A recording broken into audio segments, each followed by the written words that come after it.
All right, problem number 12 is just to know the leading coefficient test to determine a polynomial's function's end behavior.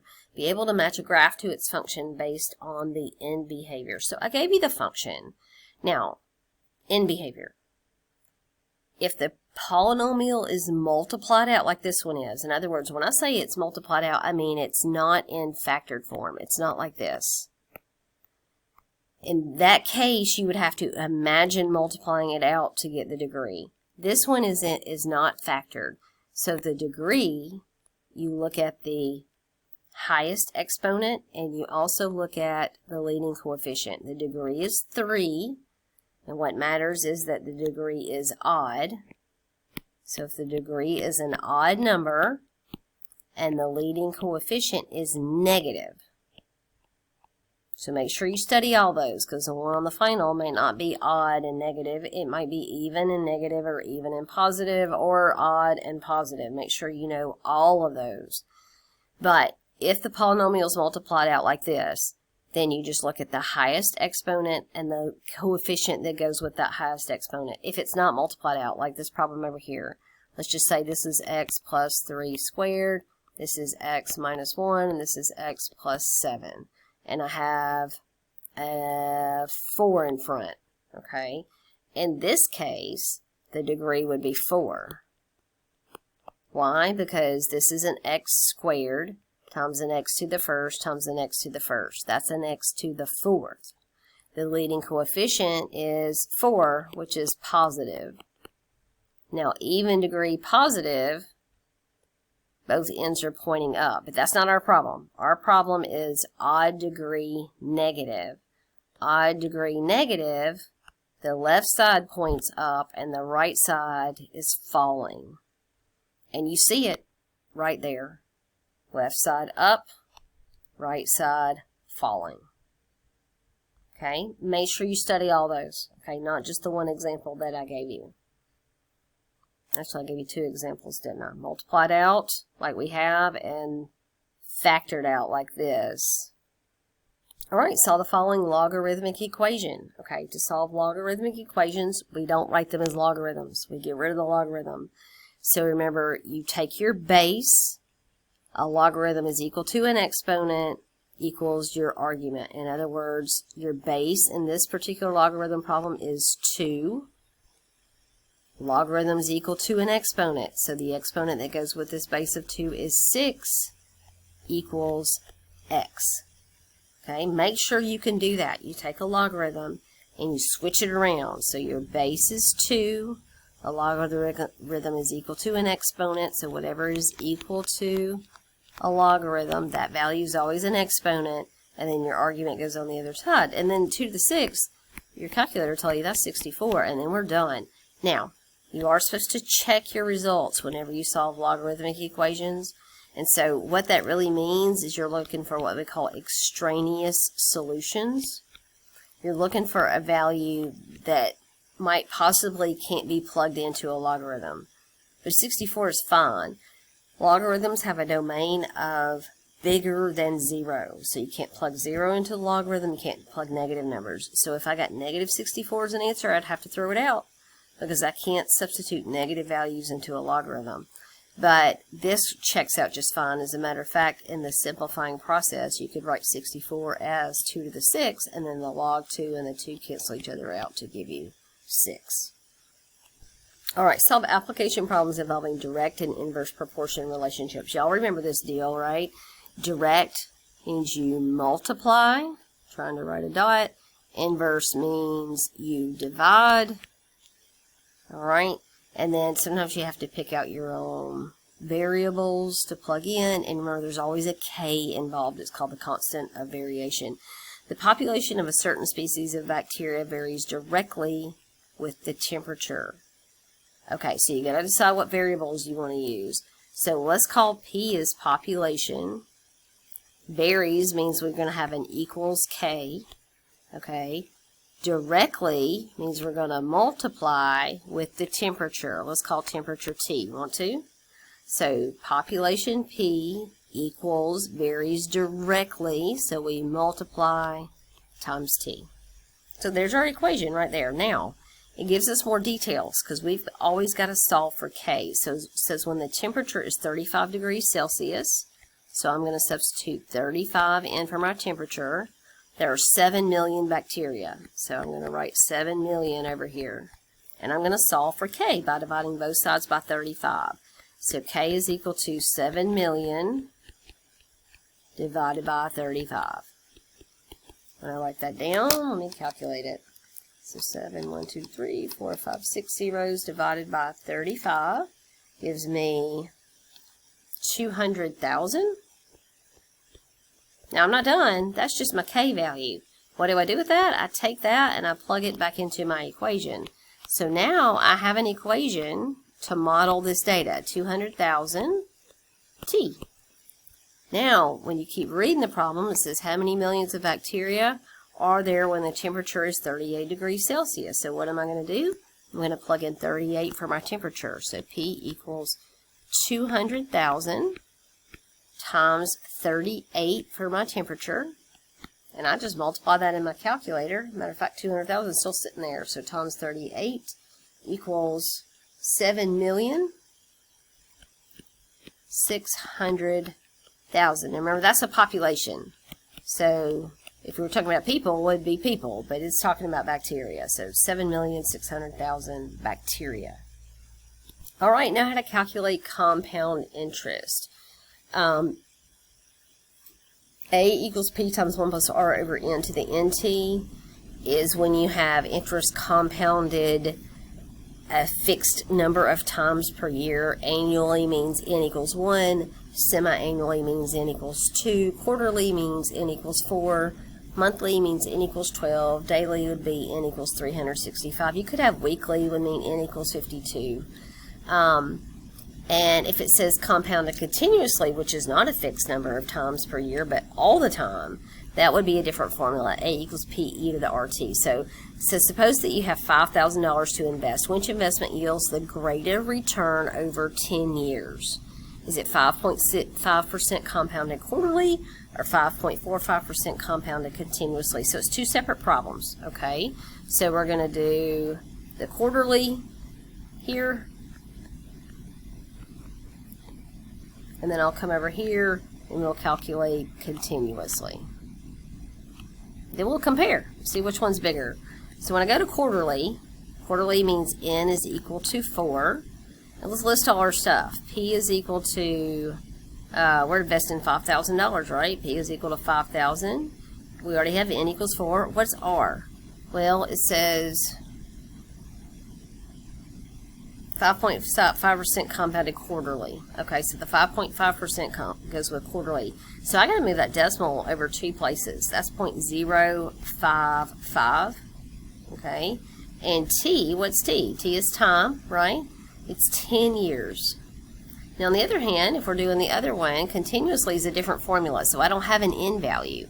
I'm just using A equals PE to the RT, but I do have a P value, which is still $5,000 that we're investing. I still have an R value, and it's 0.0545, or 5.45%, and I have a time, and that's still 10 years. Okay, so here we go. For quarterly, I have A equals 5,000 times 1 plus R, 0.055 divided by 4 to the 4 times 10 power. Now, when you type this in your calculator, please be sure to use parentheses around what you're dividing and parentheses that I already have up here as an exponent, unless you're going to type these things in using order of operations. But a lot of you, I know you type it directly in. So if you do type it directly in, that's going to be A equals, and here I go. Listen to me as I type it in. I type in 5,000 times. Now I need parentheses, okay? And then I have 1 plus another set of parentheses, 0.055 divided by 4. I close out the division parentheses, and then there's another set I got to close out after that. And then I raise that to, you know, your exponent button looks like this. I raise that to another set of parentheses, 4 times 10 power, or just type in 40 up there. And I get 8633. Now you're dealing with money, so taking it out more than 2 decimal places is not necessary. unless by chance you get exactly the same value over here and you're looking past the hundredths place to see which one's better. Okay, so here continuously I have A is equal to 5,000 E, and then to the 0.0545 times 10 years. Now, parentheses around that exponent is the way to go. So when I type that in my calculator, again, listen carefully if this is a problem for you. I type in 5,000 times.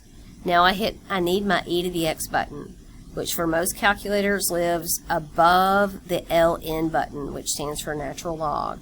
So to get anything above a button, I have to hit my second or shift button. So I hit second ln, and then for me, parentheses pops up, and I go ahead and type in 0.0545 times 10, and then close out the parentheses and push equals, and I get, here we go, 8623, and then 04. Now, do we know which one's better? 863385 or 862304? It looks like, y'all, that the quarterly is the winner because I got the larger value. So to truly answer this, I would say the better value is 5.5% compounded quarterly. Alright, so I want you to be able to evaluate exponential functions. Don't get too caught up in this. This is really just a substitution thing. It says that the population of a town that currently has 100,000 people is growing at the rate of, and I give you an equation. So P equals 100,000 E to the 0.028 T. It says where T is in years, what will the population be after 10 years? So I'm just wanting you to take that T and replace it with a 10 and type this stuff in your calculator. So don't let the words bother you. This is just a straightforward plug it in, see what you get. So E to the 0.028 times 10. Now remember, especially compared to the problem we just did, you need parentheses around that. If you have an exponent that needs some simplifying, parentheses is the way to go. So again, if you want to listen to me how I type this in, I type in 100,000 first, for most calculators anyway, times. Now again, I need the e to the x button on my calculator, but usually it lives right above your natural log button. So I have to hit a second and then natural log, and that e to the x pops up. So that's what I'm going to do. Second, natural log, and then my e to the x popped up, and it put parentheses, this front parentheses already there for me. And I type in 0.028 times 10. I close out those parentheses, and I get 132,312.98. This one didn't tell you where to round, so y'all, I'm going to just write out everything that popped up in my calculator. So it's population. So 132,312.9812. Now wait a minute. It says a population of a town. Okay, so we can't have like 0.9 of a person. Phone's ringing, hold on. Y'all, my phone rang and I'm not sure exactly where I left off, but I'm looking at my work here, and you can't have like 0.9 of a person, and you would think you need to round that up. So 132,313 people approximately. When you're talking about part of a person, you almost think you need to round down under, and so I would look for those two different possibilities, but really I think rounding is appropriate here. So 103,313 approximately people at that point. Just to be able to evaluate logarithmic functions without using a calculator, and we could do that, right? Log base 5 of 125. So there's a couple of ways to do this. So I'm going to show you both. Log base 5 of 125. One option is rewrite it in exponential form. So remember, you take your base, 5. Now, the logarithm is equal to an exponent. We don't know what this is equal to. So 5 to the x is equal to the argument 125. And you can write these with a matching base. So 5 to the x is equal to 125 is 5 to the third, which means x is 3, which means my answer is 3. So remember, we just made up the x to solve the problem. Now, another option I'm going to do in orange over here is you could say log base 5 and recognize right off the bat the 125 is 5 to the third. And remember, when your base of your logarithm and your whatever's inside of your argument, if they have matching bases here, those cancel and your answer is 3. So the orange way is a little bit faster, but the orange way doesn't apply to every problem, whereas rewriting it like this may apply to more types of problems. Okay, now the second question, natural log of 1 over e to the negative 5. Okay, now again, you can rewrite this. I meant to change that to blue. Let me do that. Okay, you can rewrite this as log base e of 1 over e to the negative 5, and you can rewrite it in exponential form. So you start with the base e till you don't know what the answer is, so I put x is equal to 1 over e to the negative 5. Now, it's almost like I have a common base, but this one's in the denominator. If I move it to the numerator, that'd be e to the x is equal to e to the positive 5, right? Which means x is 5. The answer to this is 5. Now, if I do it another way, if I go back to right where I started, 1 over e to the negative 5, I could notice, hey, I got a natural log and I've got an e. But that e cannot be in the denominator, so I move it up to the top. That's natural log of e to the positive 5, and then natural log and e cancel to get 5. You don't have to do it both ways. I just wanted to show you the orange is an alternative way, which is really faster, but we've worked a lot with changing logarithm to exponential form, so that's why I'm showing you that way first and then showing you using properties of logarithms second.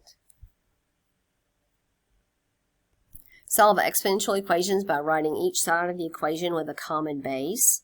So solve the equation by expressing each side as a power of the same base and then equating exponents. So this is what y'all just learned, right? So 9 and 27, they can be written with the same base of 3. So 9 I can rewrite as 3 squared. Now that exponent of 2x minus 1, it's still there. 27 can be rewritten as 3 to the third, because 3 times 3 is 9 times 3 is 27.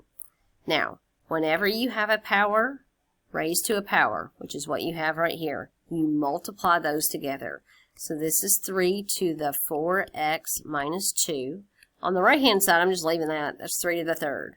What do I do now? Well, when your bases match, then you set exponent equal to exponent and solve that equation. So 4x minus 2 is equal to 3. I add the 2 over, so that's 4x is equal to 5. I divide both sides by 4, so x is 5/4. And that's that done. Now here's a problem. It says solve exponential equations that cannot be written with a common base.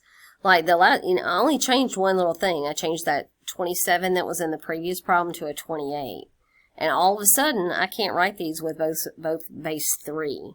So what do? This is when you have to take the logarithm of both sides. And what I've used in class is the natural log. So you have the natural log of 9 to the 2x minus 1 is equal to the natural log of 28.